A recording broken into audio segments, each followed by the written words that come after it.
గతంలో చూస్తే గనక జగన్మోహన్ రెడ్డి నాయకులకు అపాయింట్మెంట్ ఇచ్చే పరిస్థితే ఉండేది కాదు. కానీ ఈరోజు తనే అపాయింట్మెంట్ తీసుకొని, అంటే గన్నవరం మాజీ ఎమ్మెల్యే వల్లభనేని వంశీ అరెస్ట్ అయ్యి విజయవాడ జైల్లో ఉంటే తనే అపాయింట్మెంట్ తీసుకొని వెళ్ళి పలకరించారు. ఇక్కడ గుంటూరు సబ్ జైల్లో ఉన్న నందిగం సురేష్ ఉంటే అపాయింట్మెంట్ తీసుకెళ్లి పరామర్శించారు. అదే గుంటూరులోనే పిన్నెల్లి రామకృష్ణారెడ్డి ఉంటే అపాయింట్మెంట్ తీసుకెళ్లి పరామర్శించారు.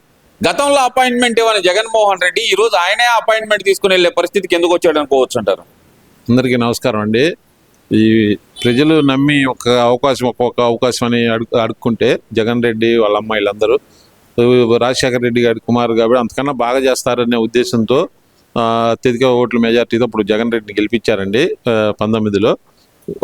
వచ్చిన క్రమం, అధికారంలో వచ్చిన క్రమంలో మామూలుగా ఆయన సామంతులైన 4-5 రెడ్లకి తప్ప మిగతా ఎవరికి అపాయింట్మెంట్లు ఇవ్వండి. జగన్ మొత్తం సజ్జల రామకృష్ణ చేతిలో పెట్టి అతను ప్యాలెస్లో సేద తీరేవాడు అండి.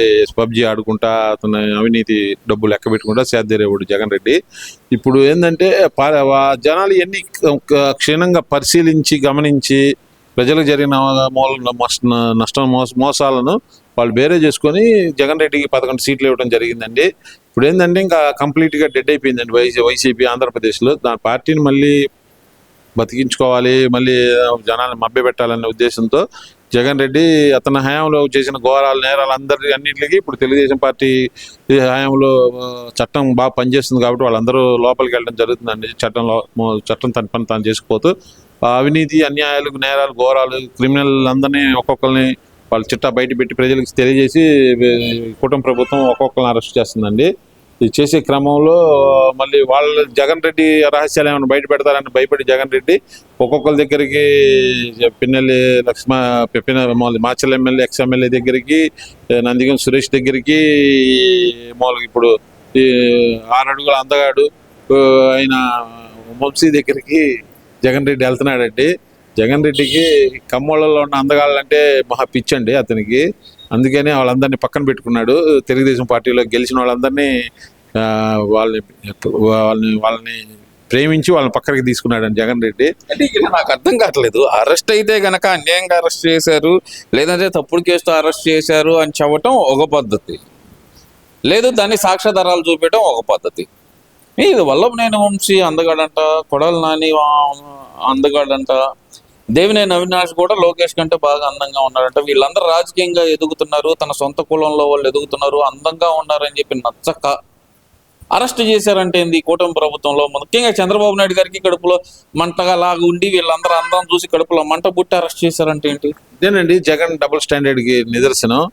అతను జగన్ రెడ్డి అధికారంలో ఉన్నప్పుడు కమ్మకులం మీద పడి విపరీతంగా ఏడ్చి మామూలుగా అతను హిట్లర్ కనుక వాళ్ళని యూదుల్ని అంటాడి వేధించినట్టుగా కమ్మ కులాన్ని వేధించాడండి జగన్ రెడ్డి. అట్లా ఏదిచ్చి ఒక అంటరాని కులంలాగా చిత్రీకరించే ప్రయత్నం చేశాడు జగన్ రెడ్డి. అధికారుల్ని కానీ, వ్యాపారస్తుల్ని కానీ, రాజకీయ నాయకుల్ని కానీ మామూలు తీవ్రంగా వేటాడి హింసించాడండి. వాళ్ళని ఘోరంగా అవమానించి అతను చాలా మందిని హింసించాడండి జగన్ రెడ్డి.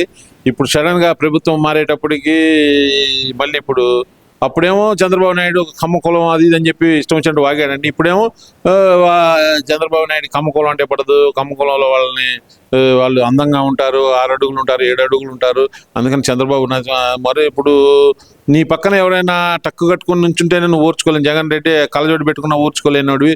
నీ గురించి అప్పుడు రాజశేఖర్ వాళ్ళు చెప్పారు, నీ కాడికి వాళ్ళు కళ్ళజోడు పెట్టుకొని వస్తేనే వాళ్ళని ఎంత అవమానించావో వాళ్ళని అడిగితే చెప్తారు. నీ ఓర్చుకోలేనితనం నువ్వు ఎలాగా ఉంటుందో ప్రజలందరికీ తెలుసు. నీకన్నా హైట్ ఎవడన్నా ఉన్నా కానీ ఓర్చుకోలేవు. అలాంటి నువ్వు వాళ్ళ అందగాళ్ళు నీ సమస్యలు ఉండి వాళ్ళ అడుగు ప్రస్తావించాలి కానీ వాళ్ళ అందగాళ్ళు కిందగాళ్ళు అందుకని లెక్కపడదని ఇది ఆడవాళ్ళు మాట్లాడినట్టు మాట్లాడుతున్నావు జగన్ రెడ్డి. మగవాళ్ళ అందం గురించి అది తప్పు. నీ మంచి మందులు వాడు, లండన్ మందులు ఇంకా మంచి వాడాలని చెప్పి మేము కోరుకుంటున్నామండి. ఇక్కడ నాకు ఒక చిన్న అనుమానం వస్తుందండి. వల్లభనేని వంశీ అందగాడు అని చెప్పి చంద్రబాబు నాయుడు గారు అరెస్ట్ చేశారు అన్నట్టు జగన్మోహన్ రెడ్డి అన్నది నిజమే అనుకుంటే గనక మరి చంద్రబాబు నాయుడు గారిని జగన్మోహన్ రెడ్డి అరెస్ట్ చేయించి నా అందం చూసే అనుకోవాలంటారా? ఇప్పుడు అతను చెప్పిన దాని ప్రకారం అంతే కదా. ఇప్పుడు చంద్రబాబు నాయుడు అందంగా ఉంటాడని చెప్పి జగన్ భయపడి అతన్ని బాబు గారిని లోపల వేయించినట్టుగా మేము భావిస్తున్నామండి. జగన్ రెడ్డి అతని మైండ్ సెట్ ఏందో, అతని ఆలోచన ఏందో జగన్ అర్థం కాదు. మా జనాలు పిచ్చెక్కుతుందండి ముందు. ఇతను ఎక్కడ రాజకీయ నాయకుడు ఏందో, ఇతను ఆడో ఎర్రగడ్డలోనో లేదా వైజాగ్లోనో ఉండాల్సిన వాడు జనాల మధ్య నేను నాయకుడని తిరుగుతున్నాడండి. చిన్నపిల్లల్ని రాజకీయాలకు వాడుకుంటున్నాడు ఈ జగన్ రెడ్డి. ఇప్పుడు కానీ పద్ధతులన్నీ మార్చుకో, ప్రజలు హర్షిస్తారు. కానీ నువ్వు పాత పద్ధతిలోకి వెళ్తే ఆ పథకంలో నుంచి ఒకటి మాయమైపోయి ఒకటే మిగిలిద్ది అని మేము తెలియజేస్తున్నామండి. ఈ రైతుల కోసం పోరాటం చేస్తాం, అరిచేతిని బట్టి సూర్యుడిని, అరిచేతిని అడ్డం పెట్టి సూర్యుడిని ఆపగలరా? మాకు ఎన్నికల కమిషన్ ఆదేశాలు ఇచ్చినంత మాత్రాన మేము ఆగాల అనుకుంటూ ఎన్నికల కమిషన్ ఆదేశాలు కూడా బేఖాతరు చేస్తూ మీ గుంటూరు వచ్చాడు కదండి. మరి జగన్మోహన్ రెడ్డి ఎలా చూడాలంటారు? అంత సెట్ రైతుల కోసం, ఉద్యమం కోసం పాటుపడుతున్న జగన్మోహన్ రెడ్డిని ఎలా చూడాలంటారు? అంటే రైతులు తిట్టకుండా తిడుతున్నారండి. జగన్ రెడ్డి యాడ్లో పర్యటన పెట్టుకొని ఈ వైసీపీ శ్రేణులు కొంతమంది రైతులు ఈ టిక్కీలు మాయం చేశారండి. వాళ్ళు రైతులు పాపం ఏడుస్తా గగ్గోలు పెడుతున్నారు, మాకు న్యాయం చేయండి అని. మీరు రైతులు పరామర్శించడానికి వచ్చారా, రైతులు యాడ్లో టిక్కీలు ఎత్తగలడానికి వచ్చారని రైతులు ఆశ్చర్యం వ్యక్తం చేస్తున్నారు. నువ్వు వస్తే రా, 10 మందిని తీసుకొని రా, 10 మందితో రా, మామూలు యాడ్లో వచ్చి రైతులతో మాట్లాడు. అంతేగాని ఏదో ఒక రాజ్యం మీదకి వేరే రాజ్యం దండయాత్రకి వెళ్ళినట్టుగా మందని రౌడీలందరినీ పెట్టుకొని వెళ్ళి నువ్వు ఆడ చేసి వాళ్ళ పనులు, నీ కార్యకర్తలందరూ ఎలాంటి వాళ్ళు జనాలందరూ తెలుసు కాబట్టి వాళ్ళు రైతులు 6 కాలం కష్టపడి సంపాదించి మామూలు పండించిన మిర్చి గోతాలను మాయం చేసే పనుల్లో మీ శ్రేణులు ఉండయి. ఈ మంచి పద్ధతి కాదని జగన్ రెడ్డి మేము తెలియజేస్తున్నామండి. అసలు నువ్వు అధికారంలో ఉన్నప్పుడు ఎప్పుడైనా రైతులకి నువ్వు మామూలు ధాన్యం డబ్బులు ఎన్ని నెలలకి ఇచ్చావు, మామూలు తుఫాను డబ్బులు ఎన్ని రోజులకి ఇచ్చావు జనాలందరూ తెలిసిన రైతులకు బాగా తెలుసు కాబట్టి నీకు కర్ర కాల్చి 2 పంగనామాలు పెట్టారు. నీకు అది తెలుసుకొని నువ్వు వ్యవహరించవలసిందిగా జగన్ రెడ్డి మేము కోరుతున్నామండి. ఇది లేదు, నేను ఉన్నప్పుడు రైతులకు 20,000 25,000 అమ్మిన మిరగాయలు, అది నా పుణ్యమేను. ఇప్పుడు పడిపోయింది ధర 13,500 ఇస్తున్నారు, లేదంటే 10,000 నుంచి 13,000 మధ్య ఉంది. ఇదంతా చంద్రబాబు నాయుడు మోసం చేశాడని చెప్తున్నారు కదా. వైసీపీ శ్రేణుల్ని అన్నం తిన్నారు, గడ్డి తిన్నారు ప్రశ్నిస్తున్నామండి. మనకి ఇప్పుడు ఉన్న పరిస్థితుల్లో బంగ్లాదేశ్కి కానీ పక్కన దేశాలకు కానీ ఎక్స్పోర్ట్ ఆగిపోయి మామూలు మిర్చి స్టాక్ నిలబడిపోవటం వల్ల రైతు ధరలు విపరీతంగా పడిపోయినాయి. అదే కనుక మనకి మామూలు ఎక్స్పోర్ట్, విదేశాలకి ఎక్స్పోర్ట్ కనుక మామూలు జరుగుతూ ఉంటే మాత్రం ధరలు అంతే ఉండేయండి. దానికి కేంద్ర ప్రభుత్వం కానీ చంద్రబాబు నాయుడు గారు కానీ దాన్ని ఎలా సాల్వ్ చేయాలని చర్చిస్తున్నారు, రైతులకు ఎలా న్యాయం చేయాలని చెప్పి. అంతేగాని మీలాగా మేము అసలు పట్టించుకోకుండానే మేము అది చేసామని చెప్పే ప్రభుత్వం కాదని తెలుగుదేశం ప్రభుత్వం.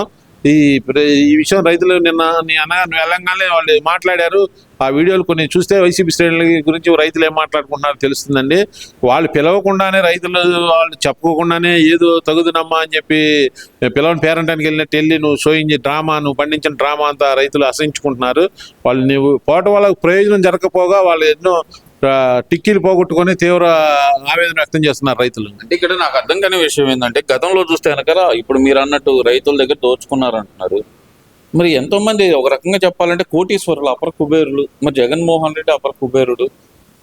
దాదాపు మొన్న చూపించిన దాని ప్రకారమే 700 కోట్లు ఏమో ఉంది అఫిడవిట్ ప్రకారం. మరి ఇక్కడ లోకల్ నాయకులైనా సరే అందరు కోటీశ్వరులు ఉన్నారు. 11 టిక్కీలకి డబ్బులు ఎందుకని ఇవ్వలేకపోతున్నారు అంటే 14 టిక్కీలకి డబ్బులు ఎందుకని ఇవ్వలేకపోతున్నారు వీళ్ళు? సరే, మా వల్ల నష్టం జరిగింది, మేము రైతు పక్షపాతమే అని చెప్పుకునే ఈ ప్రబుద్ధులు వాళ్ళకి డబ్బులు ఎందుకు ఇవ్వలేకపోతున్నారు? అసలు వైసీపీ వాళ్ళకి దోచుకోవడం అనేది నైజం అండి.